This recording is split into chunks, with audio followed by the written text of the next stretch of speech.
এই কোরআনের মধ্যে এমন একটি সূরা আছে যেই সূরাকে বলা হয় উম্মুল কুরআন। সেই সূরার নাম হলো সূরাতুল ফাতিহা।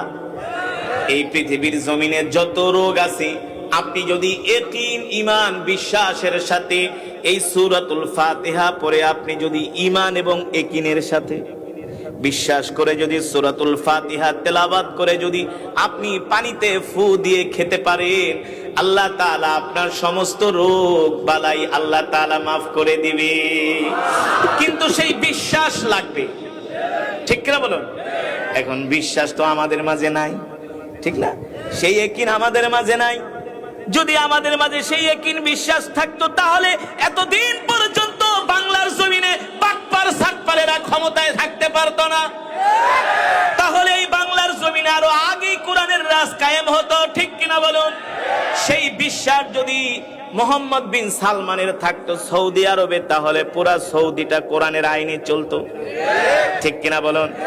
এই কারণে আজকে আমরা সেই কোরআন থেকে দূরে সরে গিয়েছি, আমরা দিন থেকে দূরে সরে গিয়েছি।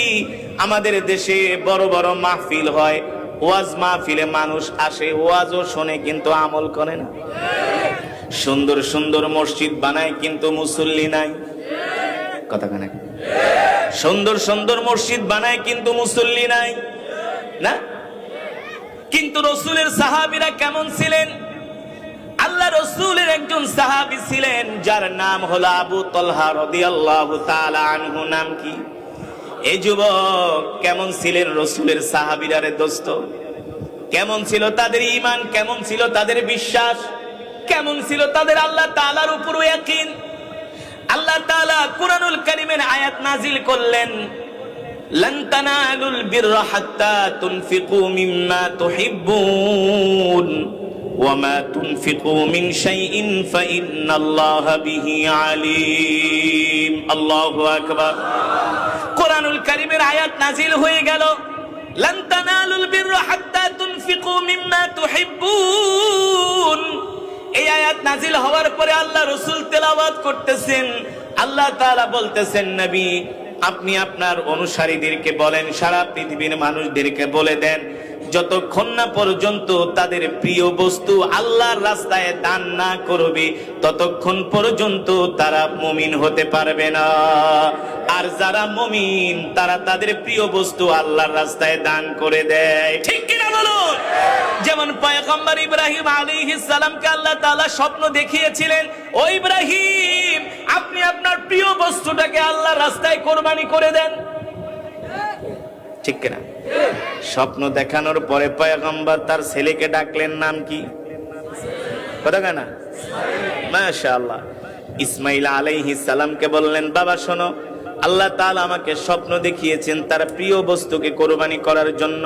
এই পৃথিবীর জমিনে তুমি ছাড়া আমার কাছে পৃথিবীতে আর কোনো প্রিয় বস্তু, সুতরাং আমি তোমাকে আল্লাহ রাস্তায় কোরবানি করতে চাচ্ছি। আল্লাহু আকবার। জোরে বলুন আল্লাহু আকবার।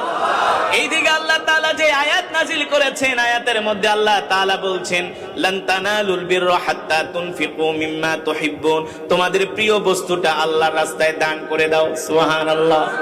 আজকে আমরা দান করতে চাই না, আজকে আমরা আল্লাহর জমিনে কোরবানি করতে চাই না, ঠিক কিনা বলুন? আমরা কোরবানি না করার কারণে কাফের মুশরিক বেঈমানরা আমাদেরকে ভয় পায় না, ঠিক না? কাফের মুশরিকরা জানতেন রাসূলের সাহাবীরা যে কোনো সময় তাদের প্রিয় বস্তুকে আল্লাহর রাস্তায় দান করতেন, আল্লাহর রাস্তায় কোরবানি করতেন, ঠিক কিনা বলুন? যে সাহাবীর নাম হলেন আবু তালহা। নাম কি? আর জোরে বলুন। এই আবু তালহা তো মুসলমান ছিলেন না, তিনি তো ছিলেন সাধারণ আরবদের মতো একজন মূর্তি পূজক। কি ছিলেন? সাধারণ আরবদের মতো একজন মূর্তি পূজক। তিনি ছিলেন মদিনার অধিবাসী, তিনি ছিলেন অঢেল সম্পত্তির মালিক। এখন দেখবেন বাংলাদেশে কিছু টাকা পয়সার মালিক হইলে তারা নামাজ রোজার ধার ধারে না, আছে কি আছে না? কিছু টাকা পয়সা হইলে আলেম ওলামাদেরকে দেখতে পারে না, ঠিক না?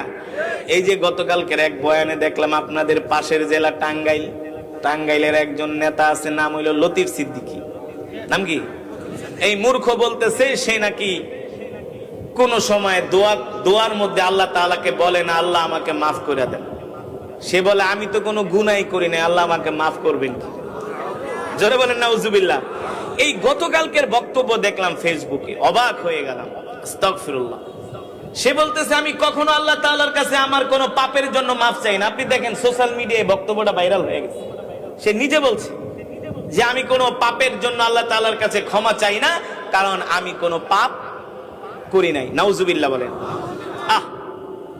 একটু টাকা পয়সা হয়েছে, নেতা হয়েছে, এই কারণে তাদের কথার মধ্যে অহংকার, ঠিক কিনা? কিন্তু রাসূলের সাহাবী আবু তালহা তিনি ছিলেন সাধারণ আরবদের মতো একজন আরব মূর্তি পূজক। আল্লাহু আকবার। তিনি আল্লাহ রাসূলের মহব্বতে, ভালোবাসায় পড়ে, কোরআনের মহব্বতে তিনি কালেমা পড়ে মুসলমান হয়ে গেলেন। তিনি হলেন মদিনার একজন বিশাল ব্যবসায়ী, অনেক সম্পদশালী একজন লোক, যার নাম হলো আবু তালহা রাদিয়াল্লাহু তাআলা আনহু। আল্লাহ তাআলা কোরআনুল কারীমের আয়াত নাজিল করলেন, তোমরা তোমাদের প্রিয় বস্তুকে আল্লাহর রাস্তায় দান করে দাও। আবু তালহার একটা খেজুরের বাগান ছিল, যেটা ছিল মদিনার সবচেয়ে বড় বাগান। সবচেয়ে, এ মুসলমান, বেলকুচির মুসলমান, আদা কাচির মুসলমান, ভালো করে শুনে রাখেন, আদা চাকির মুসলমান। আমরা তো গরু খাওয়া মুসলমান, আর তারা ছিলেন 1 নাম্বার মুসলমান। আমরা হইলাম 6 নাম্বার মুসলমান, তারা ছিল ঈমানওয়ালা মুসলমান। দেখুন আল্লাহ তাআলার কোরআনের আয়াতকে তারা কিভাবে ভালোবাসতেন। আয়াত নাজিল হওয়ার পরে সাহাবীদের মাঝে কম্পন শুরু হয়ে গেছে। কম্পন, ভীতি। লান তানালুল বিররা হাত্তা তুনফিকু মিম্মা তুহিব্বুন। ততক্ষণ পর্যন্ত তোমরা মুমিন হতে পারবে না যতক্ষণ না তোমাদের প্রিয় বস্তু আল্লাহর রাস্তায় দান করে দাও। ওটা ছিল ওই সময়ের অবস্থার জন্য, ওই সময়ের অবস্থার জন্য। এখনকার কথা বলছি না, ওই সময়। এখনো দিতে পারলে নিজের প্রিয় বস্তুটা আল্লাহ খুশি হয়। ওটা ছিল একটা প্রেক্ষাপট। কারণ আল্লাহ তাআলা মানুষদেরকে আরো বেশি আল্লাহ রাসূলের প্রতি ভালোবাসা, আগ্রহ সৃষ্টি করার জন্য আল্লাহ তাআলা কোরআনের আয়াত নাজিল করে মানুষদেরকে আল্লাহ তাআলা সতর্ক করতেন।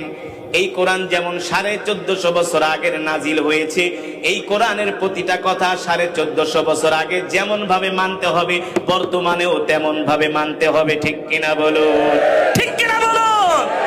আল্লাহ তাআলার এই আয়াত নাজিল হওয়ার পরে রাসূলের সাহাবী আবু তালহা দৌড়ায় আল্লাহ রাসূলের কাছে আসলেন।